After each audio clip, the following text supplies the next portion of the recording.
Hello friends, मैं हूं नईम और आप सब देख रहे हैं अपना YouTube channel learn with engineer. Friends, आज हम लोग न्यूमेरिकल डिस्कस करेंगे किस पे fault in one of the parallel lines with subsequent clearing. इसकी थ्योरी हमने अपने पीछे लेक्चर में डिस्कस की हुई है, जिसका लिंक मैंने डिस्क्रिप्शन बॉक्स में दे दिया है। आप वहां से इसकी थ्योरी को रिफर कर सकते हैं। तो ये हमारा एक न्यूमेरिकल होगा जो कि हमारे पीछे जो हमने थ्योरी पढ़ी कि किस तरह से अगर किसी लाइन में फॉल्ट होता है तो स्टेबिलिटी किस तरह वेरी करती है, किस तरह से स्टेबल होता है सिस्टम या अनस्टेबल होता है, क्रिटिकल क्लियरिंग एंगल क्या होता है, वो सारी चीज़ें हमने थ्योरी में डिस्कस की हुई थी। अब यहाँ पे हम उस पर एक या दो न्यूमेरिकल लगाएंगे जिससे हमारा कॉन्सेप्ट पूरी तरह क्लियर हो जाएगा। तो हम लोग मूव करते हैं अपने क्वेश्चन की तरफ। A synchronous generator is connected to an infinite bus. Synchronous generator इस तरह से हमारा हो गया, कनेक्ट है to an infinite bus through a lossless double circuit transmission line. Infinite bus से कनेक्ट है, ये हमारा इनफाइनाइट बस हो गया, ये जनरेटर हो गया, ये double circuit line L1 L2 हो गई। ठीक है। Generator is delivering 1 per unit power at an angle of 30 degree. Generator normal condition में कितना पावर डिलीवर कर रहा है? 1 पर यूनिट पावर डिलीवर कर रहा है। तो मतलब इसका हुआ कुछ इस तरह से हमारा इसका कर्व बनेगा। पहले हम न्यूमेरिकल को पूरा पढ़ लेते हैं कि generator is delivering 1 per unit power at an angle of 30 degree when a sudden fault reduces the peak power that can be transmitted to 0.5 per unit. ये हमने थ्योरी में डिस्कस किया हुआ था कि अगर कोई जनरेटर हमारा लाइन से या इनफाइनाइट बस से कनेक्ट है और उसमें से किसी एक लाइन में फॉल्ट हो जाता है तो हमारा जो maximum power that can be transmitted to infinite bus reduces abruptly, बहुत ही तेज़ी से रिड्यूस हो जाता है। वो है यहाँ पे दिया हुआ है 0.5 पर यूनिट पे एकदम रिड्यूस हो गया। फिर क्या हुआ? आफ्टर क्लियरेंस ऑफ फॉल्ट, जो जिस लाइन में हमारा फॉल्ट हुआ उसको क्लियर कर दिया, वो लाइन हमने ओपन कर दी सर्किट ब्रेकर के through. The peak power that can be transmitted becomes 1.5 per unit. हमने ध्यान करिएगा कि हमने थ्योरी में जैसे डिस्कस किया 3 कर्व बन रहे थे हमारे पास, एक प्री फॉल्ट कंडीशन में, एक ड्यूरिंग फॉल्ट कंडीशन में और एक पोस्ट फॉल्ट कंडीशन में, कुछ इस तरह से।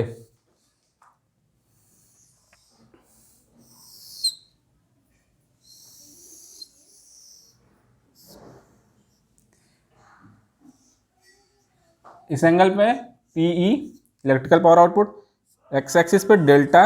ठीक है। ये हमारा कर्व मान लीजिए है हमारा PE1 प्री फॉल्ट वाला कर्व है। ठीक, प्री फॉल्ट वाला कर्व है। ड्यूरिंग फॉल्ट कर्व कैसा होता था हमारा?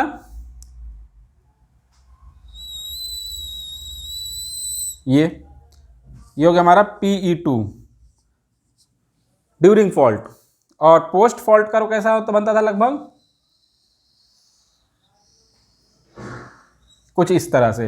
ये हमारा कौन सा होता था? PE3 पोस्ट फॉल्ट वाला। ये 3 कर्व हमने थ्योरी में डिस्कस किए हुए थे। तो अब इसी पे हमारा न्यूमेरिकल है। ये पहली कंडीशन में क्या है? प्री फॉल्ट कंडीशन जो PE1 है उसमें क्या हुआ है? हमें क्या चाहिए इससे पहले? इसका मैक्सिमम पावर कितना ट्रांसमिट कर पा रहा है। अच्छा, दिया क्या हुआ है? जनरेटर पहले में देखिए कि पहली में जब प्री फॉल्ट कंडीशन में 1 per unit power deliver at an angle of 30 degree. तो मतलब PE1 is equal to PEM1 sine delta 1। यहाँ पे मतलब 1 का मतलब हम इसको इस तरह समझते हैं, क्या है ये हमारा प्री फॉल्ट कंडीशन में। तो PEM1 नहीं हमें मालूम है, इसको भी यहां से देखिए, अब वैल्यू रखिए, पहले अब वैल्यू रखिए इसको। PE1 कितना दिया हुआ है? 1 पर यूनिट। PEM1 हम कैलकुलेट कर लेंगे। डेल्टा 1 की वैल्यू साइन ऑफ 30 डिग्री। ठीक है। तो हमारे पास इसको जब हम रखेंगे साइन 30 डिग्री की वैल्यू तो 1/2, मतलब हमें क्या मिल गया? प्री फॉल्ट में मैक्सिमम पावर कितनी ट्रांसमिट हो सकती है? 1 × 2, दैट मीन्स 2 पर यूनिट। 2 पर unit power pre fault condition में ट्रांसमिट हो सकती है। तो ये हो गया 2.2 पर यूनिट। ठीक है। अब दूसरी कंडीशन में क्या है? When the sudden fault reduces the peak power that can be transmitted to 0.5 per unit, पहले 2 per unit maximum power transmit हो सकती थी, अब वो रिड्यूस होके कितने पे आ गई, 0.5 पर। ये हो गया हमारे पास 0.5 पर यूनिट, ठीक। फिर after clearance of fault the peak power that can be transmitted becomes 1.5 per unit. ये वाला कितना हो गया, 1.5 पर यूनिट। ये हमें मैक्सिमम पावर तीनों कंडीशन में क्या है वो हमने कैलकुलेट कर ली, ठीक है।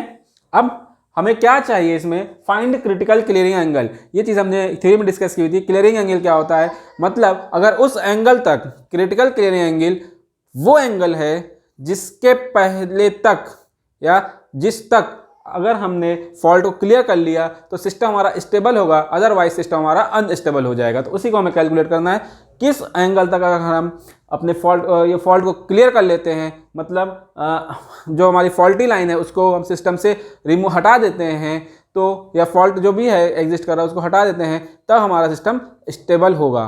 उस फॉल्ट के, उस एंगल के, इस क्रिटिकल क्लियरिंग एंगल के पहले पहले अगर हमने फॉल्ट को क्लियर कर लिया तब तो हमारा सिस्टम स्टेबल होगा, अदरवाइज अनस्टेबल होगा। उसी क्रिटिकल क्लियरिंग एंगल को हमें यहाँ पे कैलकुलेट करना है थ्योरी के, न्यूमेरिकल के थ्रू, ठीक है। अब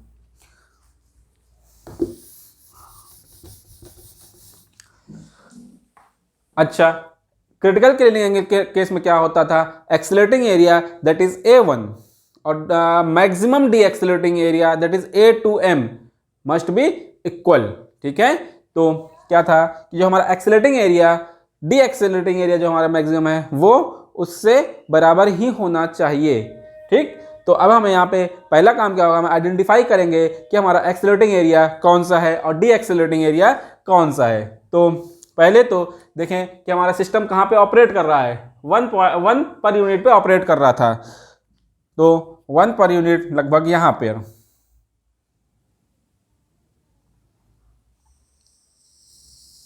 ये 1 पर यूनिट पे हमारा सिस्टम ऑपरेट कर रहा है। यहाँ पे कहीं पे प्री फॉल्ट है कर्व, प्री फॉल्ट कर्व कौन सा है, पहला वाला, तो यहाँ पे सिस्टम हमारा ऑपरेट कर रहा है। इसके करेस्पॉन्डिंग एंगल मान लीजिए आप डेल्टा 0 है, ठीक। अब हमारा एक्सेलरेटिंग एरिया और डी एक्सेलरेटिंग एरिया क्या होगा, अगर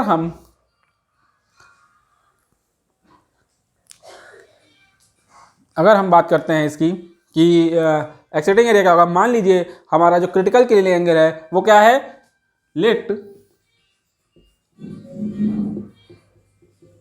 critical clearing angle is equal to delta C. मान लीजिए क्रिटिकल क्लियरिंग एंगल जो हमारा है वो डेल्टा सी है, यहाँ पे कहीं पे। जब हमारा फॉल्ट हुआ, यहाँ पे सिस्टम ऑपरेट कर रहा था, फॉल्ट हुआ तो ये यहाँ पे आके ऑपरेट करने का ड्यूरिंग फॉल्ट वाले कर्व पे। अब मूव कैसे करेगा हमारा, डेल्टा इंक्रीज करता था, ये थ्योरी हमने पढ़ी हुई है। मान लीजिए हमारा डेल्टा सी कर्व कहीं, डेल्टा सी एंगल कोई है, delta C critical clearing angle है, वो उस पर हमारा जो फॉल्टी लाइन थी उसको हमने हटा दिया, फॉल्ट को क्लियर कर दिया, तो हमारा कर्व कहाँ शिफ्ट हो जाता है, पोस्ट फॉल्ट वाले कर्व पे शिफ्ट हो जाता है, यहाँ पे कहीं शिफ्ट हो जाता है। फिर क्या होता है, ये फिर ऑपरेट करता है कहाँ से कहाँ तक, यहाँ से लेकर ये यहाँ तक, ठीक। तो हमारा इसमें A1 कौन सा हुआ, ये accelerating area is equal to A1। क्यों A1 एक्सेलरेटिंग है, क्योंकि देखिए यहाँ पे मैकेनिकल पावर इनपुट ये हो गई, इलेक्ट्रिकल पावर आउटपुट ये हो गई, तो एक्सेलरेटिंग एरिया। इसी तरह डी एक्सेलरेटिंग एरिया कौन सा होगा, इसे पहचानना है, ये A2।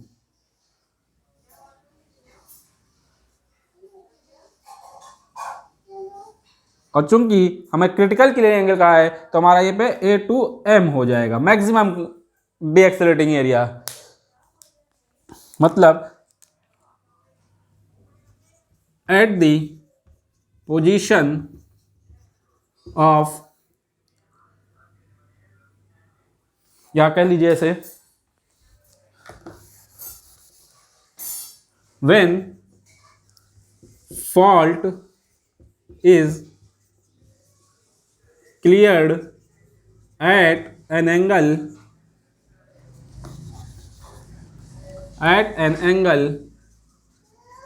delta c, that is critical clearing angle, then A1 accelerating area must be equal to A2 deaccelerating area, which must be equal to A2m, maximum deaccelerating area। ठीक है, ये हमारा स्टेबिलिटी की कंडीशन में। देन फॉर स्टेबिलिटी, ये हमारा stability के लिए हमारा ये जो इक्वेशन है वो सेटिस्फाई होना चाहिए। हमें A1 और A2m को हमने यहाँ पे आइडेंटिफाई कर लिया है कर्व के थ्रू, ग्राफ के थ्रू। अब हमें क्या क्या चाहिए? अच्छा, अब इस पे एंगल्स देखते हैं कौन कौन से एंगल होंगे। ये वाला एंगल कौन सा होगा? मान लीजिए इसको हम कह देते हैं डेल्टा 2m। क्लियर है? यहाँ तक हमारा यहाँ पर तक हमारी स्पीड, रोटर की स्पीड वो ns के बराबर हो गई। फिर से हमारा डिक्रीज होके वापस हो गया सिस्टम। ये हमने थ्योरी में देख रखा है। अच्छा, A2 डेल्टा 2m हो गया हमारे इसके एंगल। अब मैं अगर A1 को कैलकुलेट करना होगा तो A1 इज इक्वल टू क्या होगा? डेल्टा 0 से लेकर डेल्टा c तक, डेल्टा 0 से लेकर डेल्टा c तक ये वाला एंगल, और PM minus PE, PM minus PE d delta, ये हो गया हमारा A1 का एंगल, A1 का area, accelerating area, maximum D accelerating area A2m। A2m क्या है? डेल्टा c से लेकर डेल्टा 2m तक, डेल्टा c से लेकर डेल्टा 2m तक एरिया एक्स एक्सिस पे हो गया, वाई एक्सिस पे कौन सा? PE। देखिए ये वाला कर्व PE माइनस PM, ये वाला PE minus PM D delta, ये हमें मिल गया। ये क्वेश्चन है। अब हमें क्या कैलकुलेट करना है? डेल्टा सी को फाइंड करना है। डेल्टा 0 तो हमारा ये दिया हुआ है 30 डिग्री दिया हुआ है पहले ही। यहाँ पे delta 0 is equal to 30 degree पहले दिया है कि यहाँ पे ऑपरेट कर रहा था। ठीक, अगर रेडियन में बात करेंगे अगर हम इसकी, तो आएगा ये हमारे पास 0.52 रेडियन। रेडियन आप कैलकुलेट करेंगे तो ये मिलेगा आपको। ठीक, हमें क्या चाहिए अब और कैलकुलेट करने के लिए? PM दिया हुआ है 1 पर यूनिट, इसी पे हमारा ऑपरेट कर रहा था सिस्टम। PE देखिए पहले केस में, इस वाले केस में PE क्या है? ड्यूरिंग फॉल्ट वाला। इस केस में क्या है? ये वाला। क्लियर है? डेल्टा 2m चाहिए हमें। डेल्टा 2m को कहाँ से कैलकुलेट करेंगे? पहले हमें डेल्टा 1 कैलकुलेट करना होगा, ये वाला। इसको हम लोग कह लेते हैं डेल्टा 1। ठीक, पहले हम डेल्टा 1 को कैलकुलेट करते हैं। डेल्टा 1 को कैसे कैलकुलेट करेंगे? इस पॉइंट पे देखिएगा, यहाँ पे एट अ पॉइंट ऑफ ए कह लीजिए इसे, एट पॉइंट ए, इस पॉइंट पे अगर हम बात करेंगे तो क्या है? PE is equal to PM। ठीक, PE क्या होगा यहाँ पे अगर बात करेंगे हम इसका? P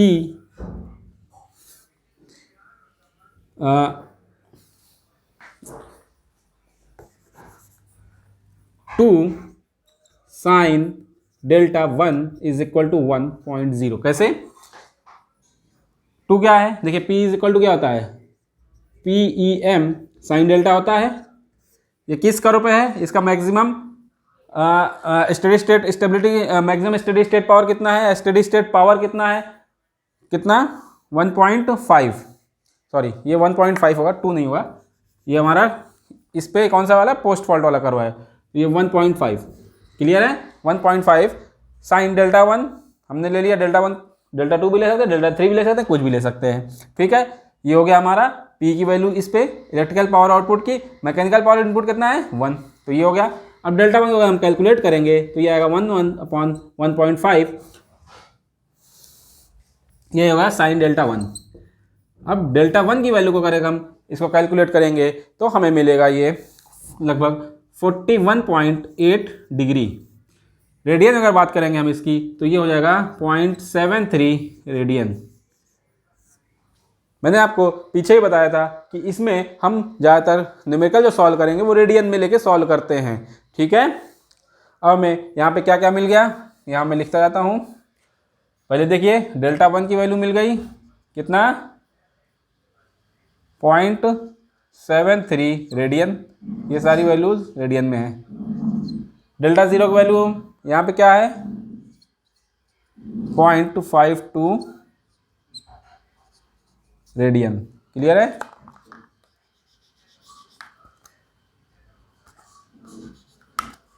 zero 0.52 radian. क्लियर है, ये हो गया। अब डेल्टा 2m की वैल्यू कैलकुलेट करना हो, कैसे कैलकुलेट कर लेंगे, ये वाला डेल्टा 2m कैलकुलेट अगर हमें करना होगा, delta 2m is equal to ये वाला एंगल, ये पूरा का पूरा angle pi minus of delta 1। इसको हम देख चुके हैं पहले भी न्यूमेरिकल में कैसे होता है ये।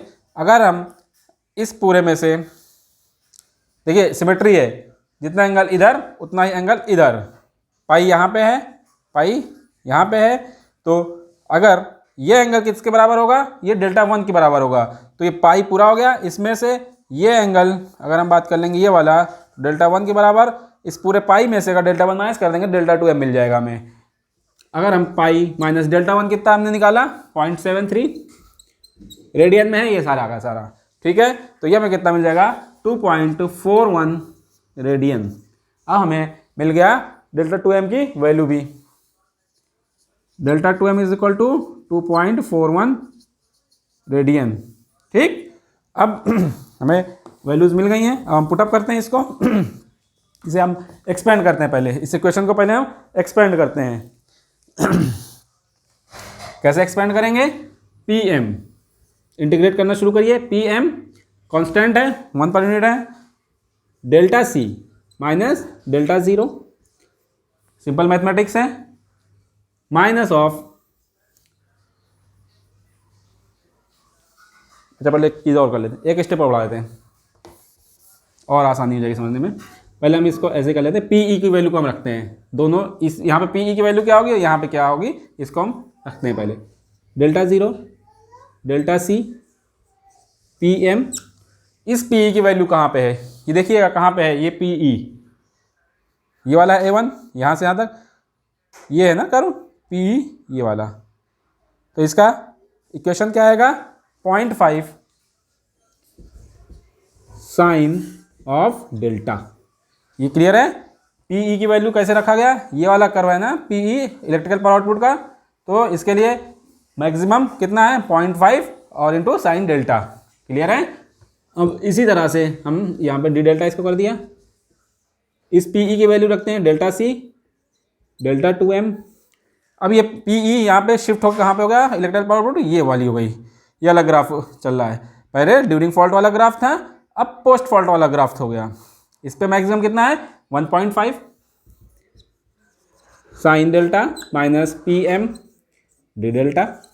ये स्टेप क्लियर है आपको, आई होप ये क्लियर होगा। अब आगे हम अब इसको एक्सपेंड करते हैं कि पी या इंटीग्रेट करते हैं, पी एम कॉन्स्टेंट हो गया बाहर हो गया, डेल्टा सी minus delta 0 minus 0.5 sine delta को कर रखेंगे, साइन डेल्टा का integration minus cos delta, minus minus ये जाएगा प्लस। अब कॉस डेल्टा सी माइनस कॉस डेल्टा 0, क्लियर होगा आई होप, सिंपल मैथमेटिक्स है कुछ नहीं इसमें। अब 1.5 साइन डेल्टा का integration minus cos delta, minus बाहर आ गया, cos delta 2m minus of cos delta C minus P M delta 2m minus delta C. ये क्लियर है, अब आगे बढ़ते हैं।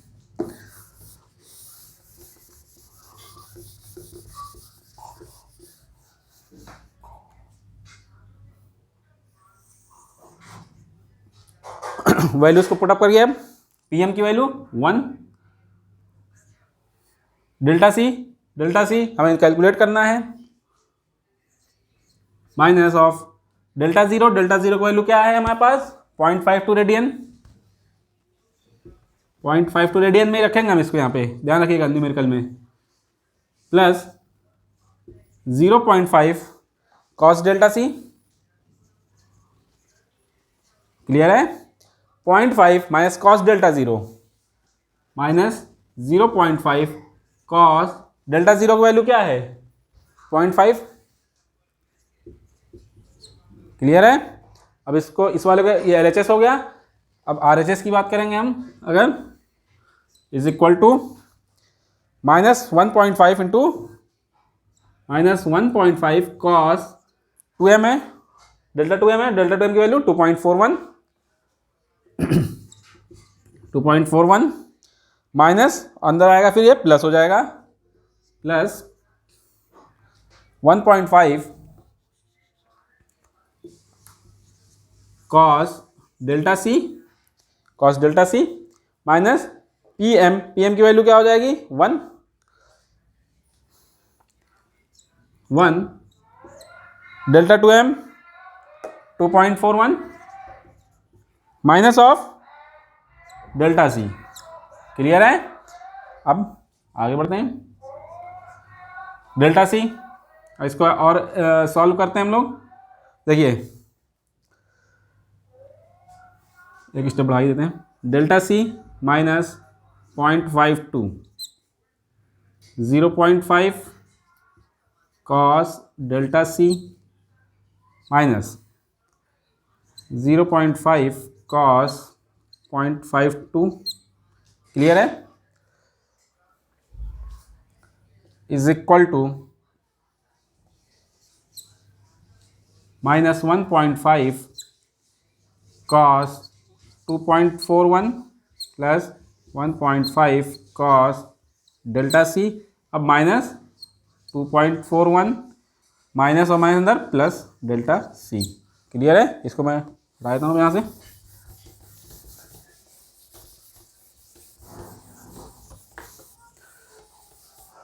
अब इसको सॉल्व करिएगा। देखिए डेल्टा सी से ये डेल्टा सी कैंसिल, ये वाला कैंसिल हो जाएगा।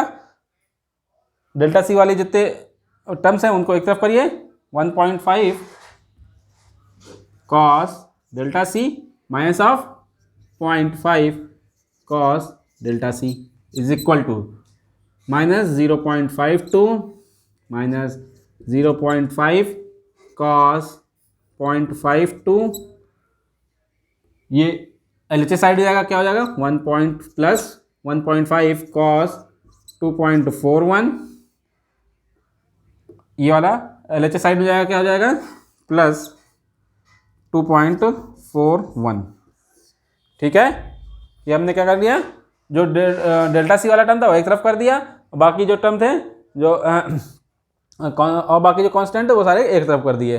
अब 1.5 ये कॉस डेल्टा सी 1.5 में 0.5 गया 1 हो गया, इज इक्वल टू, अब इसको आप सॉल्व करेंगे तो हमें क्या मिल जाएगा, जब इसको हम सॉल्व कर देंगे, देखिएगा ये पूरा सॉल्व करेंगे, कॉस 0.52 रेडियन, ये ध्यान रखिए 0.52 रेडियन है, यहाँ पे कॉस 2.41 रेडियन है, तो इसको जब सॉल्व करेंगे तो हमें मिलेगा ये 0.34, कैलकुलेटर सॉल्व करेंगे तो आपको ये मिल जाएगा।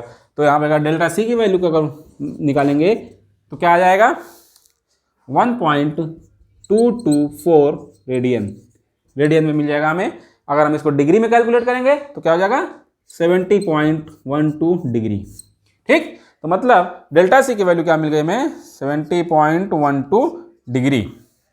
अगर इस 70.12 डिग्री के पहले अगर हमारा फॉल्ट क्लियर हो जाता है तो हमारा सिस्टम स्टेबल होगा, अदरवाइज हमारा सिस्टम अनस्टेबल हो जाएगा। ये हमारा मतलब होता है क्रिटिकल क्लियरिंग एंगल निकालने से। इसके हिसाब से हम रिले की टाइम, अब इससे क्रिटिकल क्लियरिंग एंगल निकल गया, फिर टाइम निकलता है, फिर रिले की सेटिंग वगैरह होती है और सर्किट ब्रेकर की सेटिंग होती है, ये सारा का फिर आगे प्रोटेक्शन पे हमारा काम आता है, ठीक है। तो अब हम लोग एक और न्यूमेरिकल सॉल्व कर लेते हैं। यहाँ पे देखिए क्या हुआ कि जब फॉल्ट हुआ तो तब भी कुछ ना कुछ पावर ट्रांसमिट होती रही, लेकिन कहीं कहीं न्यूमेरिकल में ऐसा भी आता है कि एकदम शॉर्ट डेड फॉल्ट हो जाता है, तो उस वक्त electrical power output totally zero हो जाती है, मतलब ये अलग कर्व पूरा गायब हो जाता है, ये यहाँ पे आ जाता है बेस पे। उस वक्त क्या हमारा क्रिटिकल क्लीयरिंग एंगल निकलेगा, कैसे निकलेगा। यहाँ पे तो देखिए ये हो गया, यहाँ पे निकालिए, उस वक्त हमारा क्रिटिकल क्लीयरिंग कैसे निकलेगा वो हम एक और न्यूमेरिकल लगा के कैलकुलेट कर लेते हैं, तो हमारा पूरा एक कॉन्सेप्ट स्टेबिलिटी का क्लियर हो जाएगा और हमारा चैप्टर भी पूरा क्लियर हो जाएगा। तो हम लोग मूव करते हैं अपने नेक्स्ट क्वेश्चन की ओर। Friends, consider this question. A cylindrical rotor generator delivers 0.5 per unit power in the steady state to an infinite bus through a transmission line of reactance 0.5 per unit। मतलब generator हमारा ये है, उसके बाद ये एक ट्रांसमिशन लाइन है, उसके थ्रू ट्रांसमिशन लाइन हो गई, उसके थ्रू इनफाइनाइट बस को पावर डिलीवर कर रहा है। ये हो गई हमारी इनफाइनाइट बस। पावर डिलीवर कितनी हो रही है, PE इज इक्वल टू 0.5 पर यूनिट पावर डिलीवर हो रही है। ठीक है, रिएक्टेंस कितना है लाइन का, 0.5 पर यूनिट है। अगर इस लाइन को अगर हम यहाँ से इसको रिएक्टेंस में कोई फॉर्म में लिखेंगे तो XL, ये लाइन XL क्या हो जाएगा, इसका लाइन का रिएक्टेंस कितना है, 0.5 पर यूनिट। क्लियर है। अब आगे इंफॉर्मेशन क्या दी है, generator no load voltage is 1.5 per unit, that means this is magnitude, angle नहीं दिया हुआ है। तो हम जनरेटर के लिए क्या होता है, E is equal to E at the angle of delta. E कितना दिया हुआ है, मैग्नीट्यूड 1.5 पर यूनिट। आगे, and the infinite bus voltage is 1 per unit, V 1 per unit. The generator reactance is 1 per unit. अब generator का भी अपना reactance है, तो इसको यहाँ से एक रिएक्टेंस दिखा देते हैं, XG कर देते हैं इसको, ये भी 1 पर यूनिट हो गया। क्लियर है। अब find critical clearing angle for a 3 phase dead short circuit at the generator terminal. अब यहाँ पे जनरेटर टर्मिनल मान लीजिए ये है, रिएक्टेंस अंदर होगा, लाइन जनरेटर के बाद कनेक्ट है, यहाँ पे कहीं पे डेड शॉर्ट ऐसे हो रहा है, तो उस वक्त हमारा क्रिटिकल क्लीयरिंग एंगल क्या होगा, स्टेबिलिटी के लिहाज से वो हमें कैलकुलेट करना है। तो सबसे पहले हम तो ये देखते हैं कि प्री फॉल्ट कंडीशन में कर्व या ग्राफ किस तरह से बन रहा है, मतलब उसकी maximum steady state stability limit क्या है, पहले इसको हम कैलकुलेट करते हैं। ठीक, मतलब प्री फॉल्ट कर्व कुछ इस तरह से मान लीजिए कर्व बन रहा है,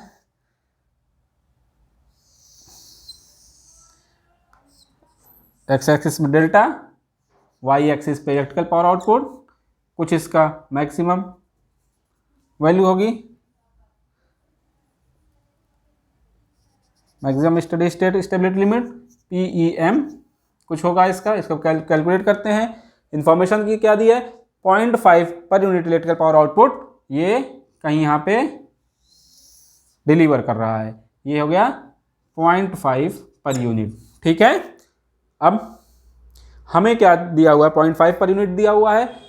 क्या कहा जा रहा है कि हमें क्रिटिकल क्लीयरिंग एंगल कैलकुलेट करना है डेड शॉर्ट के लिए। पहले तो हम PEM को कैलकुलेट करते हैं। PEM हम ही जानते हैं, PE is equal to PEM sine delta, जानते हैं। PEM की वैल्यू क्या होती है, EV अपॉन X। E हमें क्या दिया हुआ है, 1.5 पर यूनिट, 1.5 प्लस सॉरी ये इंटू, प्लस नहीं, इंटू 1 अपॉन X। X यहाँ से लेकर पूरा यहाँ तक का रिएक्टेंस कितना हो रहा है, XG plus XL, line generator reactance plus line reactance. 1.5 XG कितना दिया हुआ है हमारे पास, 1 पर यूनिट, सारी क्वांटिटीज पर यूनिट दी हुई हैं, और XL कितना दिया, 0.5, मतलब ये हो गया 1 पर यूनिट। PEM की वैल्यू क्या मिल गया हमें, 1 पर यूनिट। ठीक, आउटपुट कितना कर रहा है, 0.5। तो अब हमें अगर इस वाले एंगल की यहाँ पे अगर हमें कैलकुलेट करना होगा, एंगल फाइंड करना होगा, इसके करेस्पॉन्डिंग एंगल मान लीजिए ये हो गया डेल्टा ज़ीरो।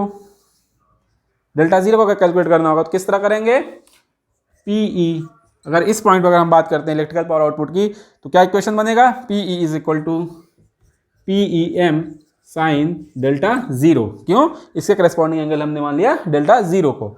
अब वैल्यू रख दीजिए, यहाँ पे कितना दिया हुआ है 0.5, PEM कितना कैलकुलेट कर लिया हमने 1 sine of delta zero, that means sine delta zero is equal to 1/2, that means delta zero is equal to 30 degree, या रेडियन में बात करें तो π/6 रेडियन। ठीक, मैंने भी कहा था रेडियन में ही कैलकुलेशन हम करेंगे, भले बाद में बाकी, क्योंकि यहाँ पे देखिए है क्रिटिकल क्लियर एंगल निकालना, भले ही बाद में उसे हम डिग्री में कैलकुलेट कर सकते हैं। यहाँ पे ये भी कह सकता था डिग्री में निकालने के लिए हम कैलकुलेशन हमेशा रेडियन में ही करेंगे अपनी सहूलियत के लिए, बाद में उसे कन्वर्ट कर देंगे डिग्री वगैरह में। ठीक, तो हमें क्या मिल गया यहाँ पे, delta zero is equal to 30 degree, that means π/6 radian. अच्छा, अब बात करते हैं, अगर इस वाले एंगल की बात अगर हमें डेल्टा 2m इसको हम मान लेते हैं और इसको फाइंड करना होगा, तो क्या होगा, पाई माइनस ये पूरा एंगल, सिमेट्रीज देखिएगा, जितना एंगल इसके इधर है उतना ही एंगल इसके इधर होगा, तो ये वाला एंगल कितना हो जाएगा π/6। तो डेल्टा 2m यहाँ तक कितना हो गया, पाई माइनस π/6, दैट मीन्स 5π/6। इसको देखिएगा, मैं आप कर दे रहा हूँ, delta 2m is equal to pi minus of π/6, symmetry से है ये, π/6 एंगल यहाँ तक है, तो अगर डेल्टा 2m की वैल्यू करनी होगी, पाई में से ये पूरा पूरा पाई है, इसमें से ये जो π/6 है इधर भी होगा, ये π/6 को माइनस कर देंगे, तो आ जाएगा ये 5π/6 रेडियन में। ठीक, यहाँ कहीं लिख देते हैं, चलिए कोई बात नहीं, इसको यहाँ पर लिख ही दिया है, 5π/6 की वैल्यू आ गई। ठीक, इसको यहाँ हटा देते हैं, हम कंफ्यूज करेगा फालतू का। ठीक है, अब हम आते हैं क्वेश्चन पे, क्या कह रहा है क्वेश्चन। ये तो हमने अपने जो एंगल्स निकालने थे वो फाइंड कर लिए, अब कैसे इस पे स्टडी, कैसे स्टेबिलिटी हमारी इस पे होगी वो देखते हैं हम लोग। अब देखिएगा क्या कह रहा है, यहाँ पे हमारा सिस्टम ऑपरेट कर रहा था, ठीक है, सिस्टम ऑपरेट कर रहा था, लेकिन जनरेटर पर क्या हुआ, dead three phase dead short circuit हुआ। मतलब यहाँ पे 3 फेज डेड शॉर्ट सर्किट हुआ। डेड शॉर्ट सर्किट का मतलब सारी की सारी करंट जो है इधर चली जाएगी, कोई इलेक्ट्रिकल पावर आउटपुट नहीं, इनफाइनाइट वाइज को कोई इलेक्ट्रिकल पावर आउटपुट नहीं होगी। मतलब वहां पे electrical power output 0 for 3 phase dead short circuit electrical power output to infinite bus becomes 0। ठीक, अब यहाँ पे मतलब यहाँ पे ऑपरेट कर रहा था, जब फॉल्ट हुआ तो खटाक से यहाँ पे आ जाएगा, इलेक्ट्रिकल पावर आउटपुट यहाँ पे 0 हो जाएगी। ठीक, अब ये हमारा फॉल्ट बना रहा, सपोज करिएगा जब फॉल्ट बना रहा किसी एंगल, जो फॉल्ट बना रहा, तो देखिएगा हमारा क्या हुआ, यहाँ पे इलेक्ट्रिकल पावर आउटपुट 0 हो गया, मैकेनिकल पावर इनपुट ज़्यादा है तो एक्सेलरेशन होगा, एनआर बढ़ेगा, एनएस से ज़्यादा हो जाएगा, डेल्टा बढ़ना स्टार्ट होगा। डेल्टा यहाँ मान लीजिए बढ़ रहा है, कहीं यहाँ पे डेल्टा सी एंगल पे फॉल्ट को हमने क्लियर कर दिया, और दोबारा से हमारा सिस्टम हमारा जो रिस्टोर हो गया, मतलब फॉल्ट हमने क्लियर कर दिया और सिस्टम रिस्टोर हो गया, तो उस वक्त फिर से हमारा ये पॉइंट कहाँ पे शिफ्ट हो जाएगा, इस वाले कर्व पे शिफ्ट हो जाएगा। ठीक, इस वाले पे शिफ्ट हो जाएगा। अब यहाँ पे कहाँ तक जाएगा, ये यहाँ पर जाके ऐसे यहाँ तक, क्योंकि क्रिटिकल क्लियरिंग एंगल हमने माना है डेल्टा सी को, let critical clearing angle is delta सी। ठीक, तो अब यहाँ पे फिर से हम एक्सेलरेटिंग एरिया और डी एक्सेलरेटिंग एरिया को फाइंड करते हैं, आइडेंटिफाई करते हैं। तो एक्सेलरेटिंग एरिया कौन सा, ये हो गया A1, ये वाला पूरा एरिया एक्सेलरेटिंग एरिया का हो गया। ठीक, अब अगर हम डी एक्सेलरेटिंग एरिया की बात करेंगे तो क्या होगा, A2M मैक्सिमम डीएक्सेलेटिंग एरिया, क्यों? क्योंकि क्रिटिकल क्लियर एंगल बन रहा है। डीएक्सेलेटिंग एरिया मैक्सिमम डीएक्सेलेटिंग एरिया के बराबर हो जाएगा, ठीक। A1 A2M। अब फिर से वही स्टेबिलिटी के लिए for stability A1 is equal to A2M। रखिए पॉइंट वैल्यूज को। A1 की अगर हम एरिया निकालेंगे तो क्या होगा, कहाँ से कहाँ तक, डेल्टा जीरो से लेकर डेल्टा सी तक, डेल्टा जीरो से लेकर डेल्टा सी तक, PM minus PE, PM minus PE D delta. दूसरा डेल्टा सी से लेकर डेल्टा 2M तक,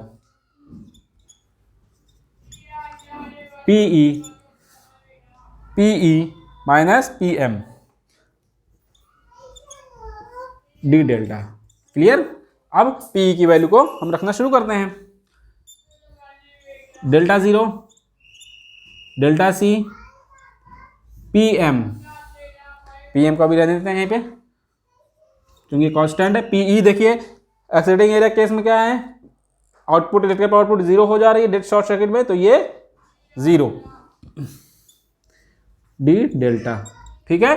अब डेल्टा सी से लेकर डेल्टा 2M तक, PE क्या होगा देखिए यहाँ पे, PE इलेक्ट्रिकल पावर आउटपुट करो कौन सा, ये वाला इलेक्ट्रिकल पावर आउटपुट, ठीक।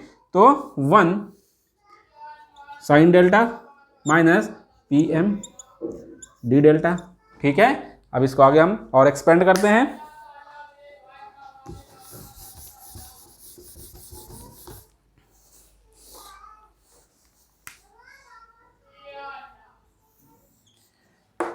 इसको अब एक्सपेंड करते हैं हम लोग। PM कांस्टेंट है, बाहर चला जाएगा, PM delta C minus of delta zero. Electrical power output कैसे जीरो होगा ये समझ में आया ना, डेड शॉर्ट सर्किट हो गई है, इसलिए इलेक्ट्रिकल पावर आउटपुट पूरी पूरी करंट इधर फ्लो कर जा रही है, पूरी ग्राउंड में फ्लो कर रही है, इलेक्ट्रिकल पावर आउटपुट कोई भी नहीं ट्रांसमिट हो रही है इनफाइनाइट बस को, ठीक है। अब इसको सॉल्व कर लेंगे, पिछले क्वेश्चन की तरह हो गया तो पूरा। अब साइन डेल्टा है, साइन डेल्टा का integration minus cos delta minus cos delta 2M, higher limit delta 2M, lower limit delta C, minus of PM delta 2M minus of delta सी, ठीक। अब इसी को सॉल्व कर लीजिए, मिल जाएगा हमें डेल्टा सी की वैल्यू। PM चलिए रख देते हैं इंटू डेल्टा सी माइनस डेल्टा जीरो, क्या PM को भी रख देते हैं, स्टेप के बढ़ाए फर्जी का। PM की वैल्यू क्या है देखिए, ये हमारा PM हो गया, mechanical power input. Steady state condition में, स्टेडी स्टेट कंडीशन में जितनी इलेक्ट्रिकल पावर आउटपुट उतनी मैकेनिकल पावर इनपुट, हमने जनरेटर को लॉसलेस माना है, ठीक है। अब PM 0.5 ये डेल्टा सी माइनस 0.5 डेल्टा जीरो की वैल्यू रखिए क्या है, π/6 रेडियन में, रेडियन में रखना है हमको, ध्यान रखिएगा हमेशा ये चीज, माइनस कॉस डेल्टा 2M की वैल्यू रखिए 5π/6, 5π/6 minus minus plus plus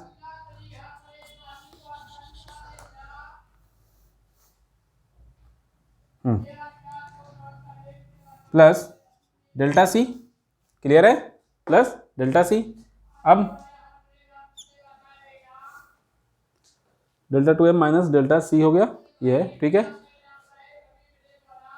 0.5 into delta 2M 5π/6 minus minus plus plus 0.5 delta सी, ठीक है। ये है ये हो गया डेल्टा सी से, ये देखिए डेल्टा सी 0.5 डेल्टा सी, ये कैंसिल इससे। अब क्या रह गया, cos 5, एक मिनट ज़रा रुकिएगा, कहीं पे गड़बड़ हुआ है, cos साइन का माइनस, अच्छा सॉरी, ये हमारा यहाँ पे आएगा कॉस डेल्टा सी, नॉट केवल डेल्टा सी, कॉस डेल्टा सी। ठीक, तो ये हो जाएगा क्या हमारे पास, कॉस डेल्टा सी। ये रखिएगा, क्यों, देखिए साइन डेल्टा को अगर हम जो है इंटीग्रेट करेंगे तो कॉस डेल्टा होगा, हायर लिमिट मैंने डेल्टा 2m रखी, लोअर लिमिट डेल्टा सी रखी, इसलिए यहाँ पे हो गया, ये चीज़ हो रहा था मिस। ठीक है, अब इसको यहाँ पे हटा देते हैं। अब कॉस डेल्टा सी को एक तरफ, डेल्टा सी वाले टर्म को एक तरफ ले जाइए, cos delta C is equal to -0.5 into π/6 plus cos 5 π/6 उधर गया,